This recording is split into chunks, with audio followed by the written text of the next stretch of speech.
Welcome back to Red TV. Rick, R I C. ఈ sound వింటే యుఎస్కు గుండె గుబులవుతుంది. ప్రపంచ దేశాలన్నీ పరేషాన్ అవుతా ఉన్నాయి. ఏంటి రిక్?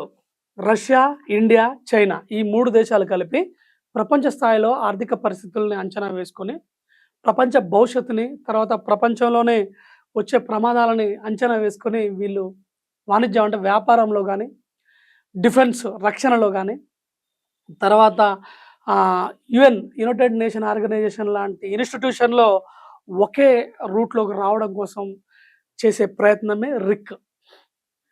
దీంతోని ట్రంప్కు చాలా పెద్ద తలనొప్పి అవుతోంది. అమెరికా పెద్దరికానికే క్వశ్చన్ మార్క్గా అయింది. దీనికంటే ముందు పరేషాన్ చేసిన ఇంకొక గ్రూప్ ఉందండి, అది బ్రిక్స్. బ్రిక్స్ అంటే బ్రెజిల్, రష్యా, తర్వాత India, China and south Africa. ఈ 5 దేశాలతో కూడా అతను చాలా ఇబ్బంది పడ్డాడు. వీళ్ళు సపరేట్గా వరల్డ్ ట్రేడింగ్కి సంబంధించి స్విఫ్ట్ అనే విధానాన్ని తీసేసి, అంటే యుఎస్ డాలర్ మీదనే బిజినెస్ జరుగుతూ ఉందండి. మామూలుగా మనకు ఒక కరెన్సీ ఉంటుంది కదా, ఇండియాలో ఒక కరెన్సీ ఉంది, రూపీ అని, రూబుల్ అని, రష్యా ఎన్ అని, చైనా యువాన్ అని, జపాన్, ఇట్లా డిఫరెంట్గా ఉన్న ఈ కరెన్సీలు ఏవైతే ఉన్నాయో అవన్నీ కాకుండా ఇంటర్నేషనల్ ట్రేడింగ్కి, తర్వాత కరెన్సీ ఎక్స్చేంజ్కి యుఎస్ డాలర్ని ఉపయోగించేవాళ్ళు. దానివల్ల యుఎస్ డామినేషన్ బాగా పెరిగి దానికి అనుకూలంగా దానికి ఇష్టం వచ్చినట్టు ప్రవర్తిస్తుంది యుఎస్ అని చెప్పి, అది major population, major defence, major trade ఉన్న దేశాలకి ఇది చాలా ఇబ్బంది అని చెప్పేసి బ్రిక్స్ కరెన్సీని అనేది క్రియేట్ చేయడం జరిగింది Vladimir Putin and India, China. ఈ బ్రిక్స్ అనే సౌండ్ వినగానే ట్రంప్కు నిద్ర పట్టలేదు. ఇదేమి మమ్మల్ని క్వశ్చన్ చేసి మాకే టార్గెట్ చేస్తున్నారనే పరిస్థితి వచ్చింది. ఈవెన్ ఉక్రెయిన్ వార్లో కూడా వీళ్ళు ముగ్గురు ఉండడం కూడా ట్రంప్కు చాలా ఇబ్బందికరమైన పరిస్థితులు ఎదురుపడ్డాయి. అది ఒక రకంగా మొన్న రీసెంట్గా ఈ యుద్ధం, ఇరాన్ ఇజ్రాయెల్ యుద్ధం స్టార్ట్ అయ్యాక ఆ యుద్ధానికి సంబంధించిన విషయాల్లో కొన్ని ట్రేడింగ్కి సంబంధించి మనం బ్రిక్స్ కరెన్సీ కూడా వాడకంలోకి తీసుకొచ్చినట్టు వార్తలు వస్తున్నాయి. అది ఎంతవరకు వాస్తవం అనేది ముందు ముందు తెలుస్తుంది. సో ఎందుకు రిక్ను చూసి ఈ విధంగా ఇబ్బంది పడుతున్నాడో ట్రంప్ మీకు అర్థమైంది. అయితే పుతిన్ మనకు ఏ విధంగా స్నేహస్తం ఇస్తున్నాడో, ఎప్పుడైతే మనకు స్వతంత్రం వచ్చిందో, స్వతంత్రం వచ్చిన వెరీ నెక్స్ట్ డే పాకిస్తాన్ మనకు అమెరికా సైడ్ వెళ్ళిపోయింది, మనం రష్యా సైడ్ వెళ్ళిపోయాం. మనం వెళ్ళలేదు, రష్యానే మనకు రక్షణగా వచ్చింది. మనం సాధారణంగా ఉండేవాళ్ళం. ఎందుకు వెళ్ళిందంటే, ఎందుకు మీకు పాకిస్తాన్ ఫ్రెండ్లీ కంట్రీ అయిందంటే బ్రిటన్కు కానీ అమెరికాకు కానీ ఇందులో ఒక కాంప్లికేటెడ్ ఇష్యూ ఉంది. స్వతంత్ర పోరాటం జరిగేటప్పుడు ఇండియాకు సంబంధించిన లీడర్స్ వందే మాతరం ఉద్యమం చేసేవాళ్ళు బ్రిటిష్ చెప్పేది వినేవాళ్ళు కారు. ఆజాద్ కానీ, భగత్ సింగ్ కానీ, ఇట్లాంటి ఎక్స్ట్రీమ్, సుభాష్ చంద్రబోస్ కానీ, ఇలాంటి వాళ్ళు ఎక్స్ట్రీమ్ ఉన్న వాళ్ళు ఎవరైనా ఉన్నారో వాళ్ళు బ్రిటిష్కు వ్యతిరేకంగా జపాన్తో కలిసి ఫైట్ చేసేవాళ్ళు. ఈ మహమ్మద్ అలీ చిన్న ఆ ట్రూప్ అంతా, వీళ్ళంతా ఏం చేసేవాళ్ళు, వాళ్ళు కొంచెం బ్రిటిష్ వాళ్ళు చెప్తే వినేవాళ్ళు. అప్పుడు బ్రిటిష్ వాళ్ళ రూల్లో ఉన్నాం కదా మనం. అప్పటి నుంచి వాళ్ళ మీద ఒక కొంచెం సింపతి ఉండేది బ్రిటిష్ వాళ్ళకు. మనం చెప్తే వింటున్నారు కదండి, ఫస్ట్ నుంచి వాళ్ళ మైండ్ సెట్ అదే కదా. సో దాంతో వాళ్ళు కొంచెం ఫ్రెండ్లీగా అయిపోయారు, మనం యాంటీ అయిపోయాం. అందువల్ల విభజన జరిగిన నెక్స్ట్ డేనే బ్రిటిష్ పాకిస్తాన్ వైపు ఉంది. బ్రిటిష్ పాకిస్తాన్ వైపు ఉంటే ఆటోమేటిక్గా అమెరికా పాకిస్తాన్ వైపు ఉన్నట్టే. ఎందుకంటే అమెరికా, బ్రిటిష్ ఫ్రెండ్లీ కంట్రీస్. ఒక రకంగా మాట్లాడితే వాళ్ళు ఒకే ఎథనిక్ గ్రూపు, సపరేట్గా డివైడ్ అయిపోయారు అంతే. సో అందువల్ల మనము రష్యాకు ఫ్రెండ్ అయిపోయాం. అక్కడి నుంచి కూడా ప్రతి స్టెప్లో మనకు పుతిన్ స్నేహం ఇస్తూనే ఉన్నాడు. 48 నుంచి ఇజ్రాయెల్ ఏర్పడిన దగ్గర నుంచి ఇజ్రాయెల్ కూడా మనకు స్నేహస్తం ఇస్తూనే ఉంది. అయితే ఇప్పుడు రీసెంట్ జరిగిన విషయం ఏమంటే, పుతిన్ ఆయిల్స్ కంటిన్యూగా అమ్ముతున్నాడు. పుతిన్ మీద శాంక్షన్స్ ఉన్నాయి.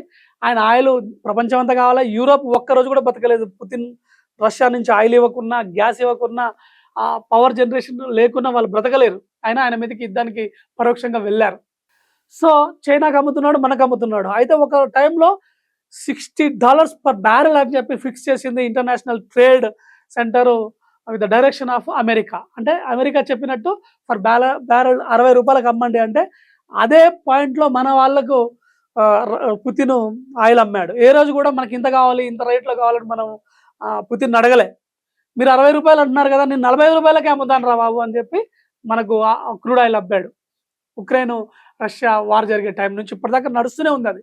ఒక సైడు రష్యా కూడా సారీ చైనాకు కూడా రష్యా ఆయిల్ అమ్ముతూనే ఉంది. ఈ కంటిన్యూగా ఆయిల్ అమ్మడం వల్ల పుతిన్కు యుద్ధంలో జరిగిన నష్టం చాలా వరకు కవర్ అయిందని చెప్పవచ్చు. రూబుల్స్, రష్యన్ రూబుల్స్, అలా కరెన్సీ మనకు బిలియన్స్ ఆఫ్ రూబుల్స్ మనతో ఉన్నాయి. సో మనకు ఎప్పుడైతే ఈ గల్ఫ్ యుద్ధం వల్ల, ఈ మన ఇరాన్ ఇజ్రాయెల్ గల్ఫ్లో జరిగే యుద్ధం వల్ల మనకు ఎప్పుడైతే షార్టేజ్ వచ్చిందో ఆయిల్, అప్పుడు ఇమ్మీడియట్గా పుతిన్ మనకు హెల్ప్ చేయడం కోసం, అంటే రెగ్యులర్గా పంపించేదానికన్నా ఇంకా ఎక్కువ ఆయిల్ పంపించాలనే ఉద్దేశంతో ఆయన కొన్ని ప్లాన్స్ వేశాడు, కొన్ని అచీవ్ చేశాడు, కొన్ని స్టెప్స్. ఇది అర్థం కాని వెస్టర్న్ మీడియా, తర్వాత యుఎస్ వాళ్ళు పరేషాన్ అయిపోయి అసలు ఎలా వెళ్తుంది ఇండియాకి ఆయిల్, హర్ముజ్ స్ట్రైట్ నుంచి కొంత వెళ్తుంది, వాళ్ళకి సఫర్ కాకుండా, అంటే మన మీదే వాళ్ళకి ఎక్కువ కాన్సన్ట్రేషన్ ఉంటుంది. ఎందుకంటే మనం న్యూట్రల్గా ఉంటాం, చాలా డిప్లొమాటిక్గా ఉంటాం కాబట్టి వాళ్ళకి చాలా ఈజీ అనిపిస్తుంది. ఇది ఏందని చెప్పి మనకు యూరోప్కు సంబంధించిన ఒక మ్యాగజైన్, బ్లూ అనే ఒక మ్యాగజైన్, అది ఈ రీసెర్చ్ చేసి కనిపెట్టింది ఏమంటే, చైనాకు వెళ్ళాల్సిన షిప్లను మధ్యలో అన్ఎక్స్పెక్టెడ్గా క్రూడ్ ఆయిల్ షిప్లను మన వైపు మళ్లించాడంట పుతిన్. ఎందుకంటే ఇండియా ఇబ్బంది పడుతుంది. అయితే మొన్నటి వరకు $45కే US పర్ బారల్ ఇచ్చిన పుతిన్ ఈ మధ్య $50-55 వరకు మీరు పే చేయండి మాకని అడిగాడు. సరే ఇస్తామని చెప్పాం. మనం రేట్ తగ్గమని కానీ పెంచమని కానీ పుతిన్తో ఆర్గ్యూ చేయము, అసలు డిస్కషనే చేయము. పరిస్థితులకు తగ్గట్టు అతను చెప్పేది మనం నడుచుకుంటాం, మనం చెప్పేది అతను నడుచుకుంటాడు. ఈ విధమైన ఒక రిలేషన్షిప్ బిల్డ్ అయింది. దీనికి చైనా కూడా అబ్జెక్షన్ చెప్పలే. ఆ షిప్స్ మన వైపు వస్తే నా కాడికి రావాల్సిన చిప్స్ ఇండియాకి ఎందుకు పంపించావు పుతిన్ అని చైనా అడగలే. ఇటు చైనా, తర్వాత ఇండియా, రష్యా, రిక్, ఈ రష్యా, ఇండియా, చైనా ఈ మూడు కలిపి ఈ స్ట్రాటజీ అమలు చేసేసరికి వాళ్ళ మైండ్ బ్లాంక్ అయింది. యూరోపియన్ కంట్రీస్కి ఫ్రీ ట్రేడ్ అగ్రిమెంట్ వేసుకున్నా మనతోని, యుఎస్ మనతో బిజినెస్ చేసినా, మనతో ఎంత ఫ్రెండ్లీగా ఉన్నా, మనం ఎన్ని డిస్కషన్లు పెట్టినా వాళ్ళని ఒక కంట కనిపెట్టాలి. ఎందుకంటే పూర్తిగా నమ్మడానికి లేదు. చైనాని నమ్మి ఎంత తప్పు పని చేస్తామో మనము యుఎస్ని, యూరోప్ని అంత క్లోజ్గా నమ్మితే కూడా మనకు అంతే మిస్టేక్ అని చెప్పాలి. గవర్నమెంట్ పాలసీస్ అన్నీ వాళ్ళకు అనుకూలంగా లేనప్పుడు, వాళ్ళ డైరెక్షన్లో లేనప్పుడు వాళ్ళు ఊరుకోరు, చాలా ఇబ్బంది పెడతారు. ఇంతకుముందు ఇది ఇండియా మీద బాగా ఉండేది.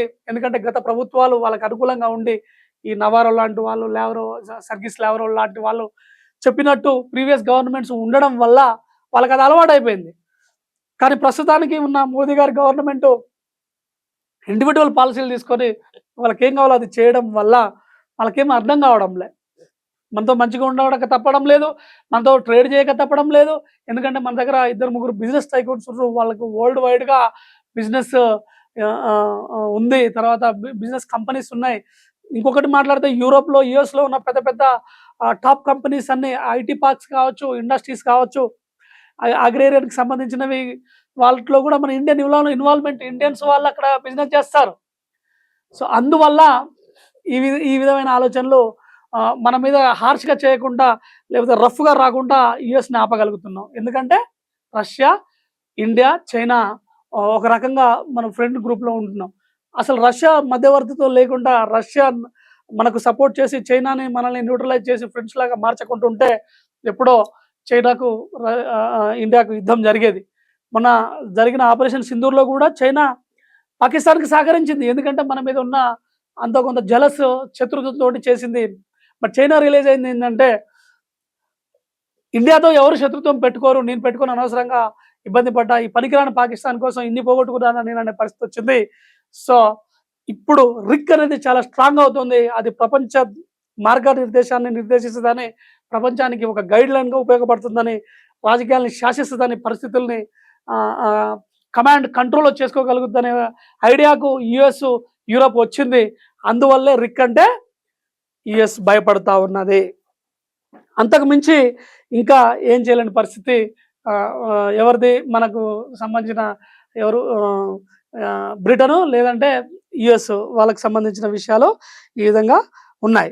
సో రష్యాతో మనకున్న స్నేహాన్ని, తర్వాత మనము చైనా దగ్గర అవుతున్న విధానము, ప్రపంచ దేశాలు ఎవరైతే టాప్ పెద్దన్నలు అనుకుంటున్నారో వాళ్ళ పీఠాలు కదిలిపోతారని భయపడి క్వశ్చన్ చేసి టెన్షన్ పడుతున్నారు. This is all for now. Thanks for watching red TV.